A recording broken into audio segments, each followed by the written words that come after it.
Hello everyone, আসসালামু আলাইকুম। কেমন আছেন আপনারা সবাই? আলহামদুলিল্লাহ, আমি অনেক ভালো আছি।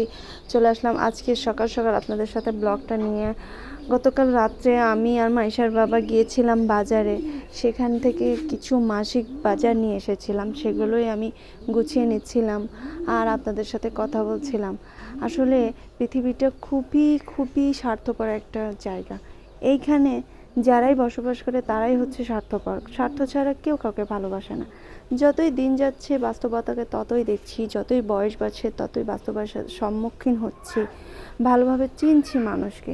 আসলে মানুষের মুখে যেটা সেটা আসলে অন্তরের নয়, মানুষের অন্তরে যেটা সেটা কখনো মুখে আসে না, সেটা একদমই উল্টোটা মানুষের মুখেরটা আর অন্তরেরটা।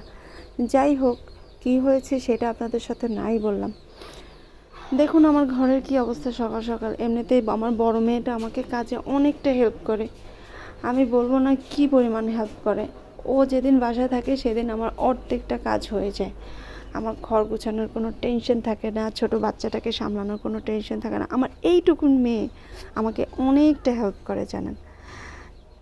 ওর যেহেতু আজকে পরীক্ষা ছিল, 2টা থেকে ওর পরীক্ষা, আমি 2টা বাজে ওকে রেডি করে দিতে হবে, যার জন্য আমি রান্নাটা একটু দ্রুত করছিলাম। এমনিতে আজকে সকাল সকাল একটু লেট হয়ে গেছে, কারণ সকালে মেয়েকে খাবার দেওয়ার টেনশন ছিল না, যার জন্য আমার একটু ঘুম থেকে উঠতে লেট হয়ে গেছে। এই জন্য আমি একদম বাইরে থেকে নাস্তাটা কিনে এনে খেয়ে রান্নাটা বসিয়ে দিয়েছি। আজকে রান্না করেছি আমি কলমি শাক ভাজি আর রুই মাছ দিয়ে, আলু পটল দিয়ে আর ডাল। এই তো আজকে আর দুপুরের রান্না ছিল আমার রান্নাটা অনেকটা হয়ে গেছে। আমার মেয়েটাকে আমি অনেকটা রেডি করে ফেলেছি। ও যেহেতু পরীক্ষা ছিল আজকে, প্রথম পরীক্ষা, একটু ভালো মতো প্রিপেয়ার্ড হতে হবে, নইলে তো ভালো করে পরীক্ষাও দিতে পারবে না। এই জন্য আমি একটু তাড়াহুড়া করে রান্না করেও ফেলেছি।